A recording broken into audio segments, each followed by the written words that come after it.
අද මම ඔයාලට කියන්න යන්නේ අපේ කුස්සියේ තියෙන අපි හැමදාම බොන කිරිපිටි පැකට් එක ඇතුලේ හැංගිලා තිබුණු මුළු ලෝකෙම හොල්ලපු මාරාන්තික රහසක් ගැන. අපි හැමෝම හිතන්නේ කිරිපිටි කියන්නේ ශක්තිය දෙන පෝෂණය පිරුණු දෙයක් කියලා නේද? හැබැයි මීට අවුරුදු කිහිපයකට කලින් ලෝකයේ සිද්ධ වුණු එකම එක දරුණු ආහාර වංචාවක් නිසා අහිංසක බිලින්දුන් දහස් ගණනක් මරණාසන්න වුණා කියලා ඔයාලා දන්නවද?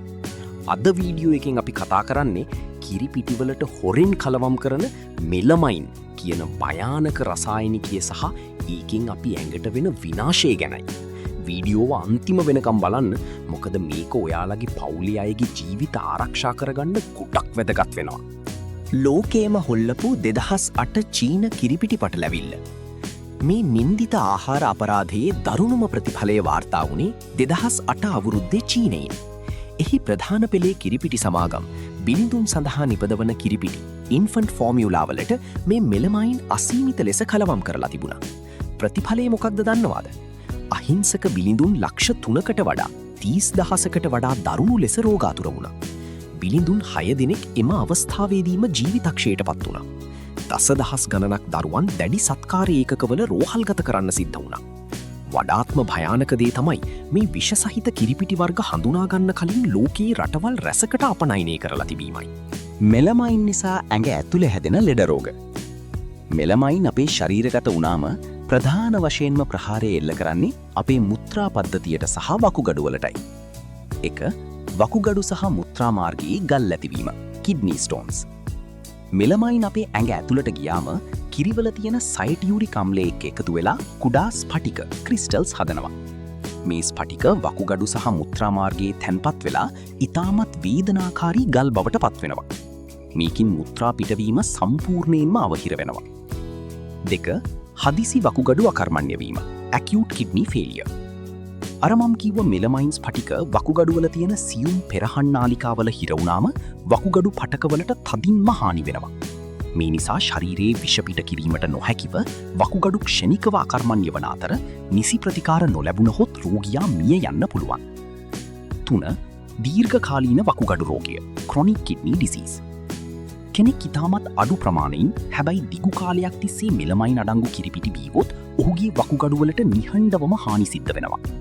කාලයත් එක්ක වකුගඩුවල ක්‍රියාකාරීත්වය සදහටම අඩු වී යනවා. 4. මුත්‍රාශයේ ගල් ඇතිවීම සහ ආසාදන.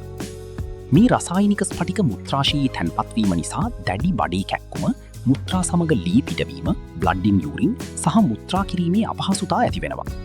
ඒ වගේම මුත්‍රා මාර්ගය අවහිරවීම නිසා බැක්ටීරියා වර්ධනය වෙලා නිතර දරුණු මුත්‍රා ආසාදන UTIs හටගන්නවා. 5. වකුගඩු ඉදිමීම, හයිඩ්‍රොනෙෆ්‍රෝසිස් සහ පිළිකා අවදානම. මුත්‍රා පිටවීමට නොහැකිව මුත්‍රා නැවත වකුගඩු දෙසට ගලායීම නිසා වකුගඩු අධික ලෙස ඉදිමී විනාශ වී යනවා. සත්ව පරීක්ෂණ වලින් හෙළි වී ඇත්තේ අධික ලෙස මෙලමයින් ශරීරය. ඇයි කුඩා බිලිඳුන් මේට වැඩියෙන්ම ගොදුරු වෙන්නේ? වැඩිහිටියන්ට වඩා දරුවන්ට මේක බලපාන්නේ ඇයි කියලා ප්‍රශ්නයක් එනවා නේද? නොමේරූ වකුගඩු. බිලිඳුන්ගේ වකුගඩු සම්පූර්ණයෙන්ම වර්ධනය වී නැති නිසා ඔවුන්ට මෙලමයින් වැනි බැරෑරුම් රසායනික පෙරන්න බැහැ. එකම ආහාරය වීම. වැඩිහිටියන් විවිධ කෑමජාති කෑවත් බිලිඳෙකුගේ එකම ආහාරය කිරිපිටි පමණයි. ඉතින් කිරිපිටිවල විෂ තිබුණොත් දරුවාට වෙනත් ගැලවීමක් නැහැ. ශරීර ස්කන්ධය. දරුවන්ගේ බර ඉතා අඩු නිසා කුඩා විෂ ප්‍රමාණයකින් වුවත් ඔවුන්ගේ මුළු සිරුරම අඩපණ වෙනවා. දරුවෙකුට මෙලමයින් විෂ වී ඇති බව හඳුනාගන්නේ කොහොමද? ඔබේ දරුවා කිරිපිටි බොන කෙනෙක් නම් මේ රෝග ලක්ෂණ ගැන නිතරම අවදි වෙමින් ඉන්න. මුත්‍රා තද පාට වීම හෝ මුත්‍රා සමග ලේ පිටවීම. මුත්‍රා කරන විට දරුවා අධික ලෙස ඇඬීම සහ අපහසුතාව පෙන්වීම. යටි බඩ හෝ මුළු බඩ ප්‍රදේශයේම ඉදිමීම. අධික උණ සහ වමනය. මුත්‍රා පිටවන ප්‍රමාණය ඉතාමත් අඩුවීම හෝ සම්පූර්ණයෙන්ම නැවතීම. කිරිපිටිවල තියෙන වෙනත් සෞඛ්‍ය අවදානම්. මෙලමයින් නැතත් සාමාන්‍ය කිරිපිටි වුවද අධික ලෙස භාවිතයේදී යම් අතුරු ආබාධ තිබෙනවා. කිරි දියර කර වියලීමේ ක්‍රියාවලියේදී ඩ්‍රයින් ප්‍රොසෙස් එහි ඇති මේදය ඔක්සිකරණය වී ඔක්සිකෘත කොලෙස්ටරෝල්, ඔක්සිඩයිස්ඩ් කොලෙස්ටරෝල් හැදෙනවා. මේවා හෘද රෝගවලට බලපාන්න පුළුවන්. ඒ වගේම අධික තාපය නිසා ස්වභාවික විටමින් සහ එන්සයිම විනාශ වන අතර සමහර සමාගම් රසකාරක, කල් තබා ගැනීමේ ද්‍රව්‍ය සහ අනවශ්‍ය සීනි වර්ග මේවාට එකතු කරනවා. එසේම එලකිරි ප්‍රෝටීන අසාත්මිකතාවන් additives and allergens ඇති දරුවන්ට කිරිපිටි දීම ඉතාම අනතුරුදායකයි. මෙලමයින් වංචාවෙන් ඔබ ආරක්ෂා වෙන්නේ කොහොමද? මේ වගේ ආහාර අපරාධවලින් බේරෙන්න නම් අපි බුද්ධිමත් පාරිභෝගිකයන් වෙන්න ඕනි. හැම විටම ජාත්‍යන්තර සහ දේශීය ප්‍රමිති සහතිකලත් ISO, HACCP, Local Health Authority විශ්වාසවන්ත සන්නාම පමණක් මිලදී ගන්න. වෙළඳපොලේ අසාමාන්‍ය ලෙස ඉතා අඩු මිලට විකුණන කිරිපිටි වර්ග මිලදී ගැනීමෙන් වළකින්න. කිරිපිටිවල යම්කිසි අමුතු රසයක්, සුවඳක් හෝ දියවීමේ වෙනසක් තිබේ නම් වහාම පාරිභෝගික අධිකාරියට හෝ සෞඛ්‍යාංශවලට දැනුම් දෙන්න. දැනට ලෝක සෞඛ්‍ය සංවිධානයේ WHO සහ FDA ආයතන මගින් කිරිපිටිවල මෙලමයින් අඩංගුවීම සම්බන්ධයෙන් ශූන්‍ය ඉවසීමේ zero tolerance ප්‍රතිපත්තියක්.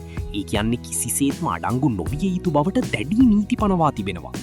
ඉතින් යාළුවනි, මේ වැදගත් තොරතුරු ඔයාලගේ දරුවන් ඉන්න හැම යාළුවෙක්ටම බලන්න අනිවාර්යයෙන්ම ෂෙයා කරන්න. වීඩියෝවට ලයික් එකක් දාලා ඔයාලගේ අදහස් පහලින් කමෙන්ට් කරන්න. තවත් මෙවැනි සෞඛ්‍යමය රහස් දැනගන්න අපේ channel එක subscribe කරන්නත් අමතක කරන්න එපා. හැමෝටම නිරෝගී දිවියක් ප්‍රාර්ථනා කරනවා. ජය වේවා.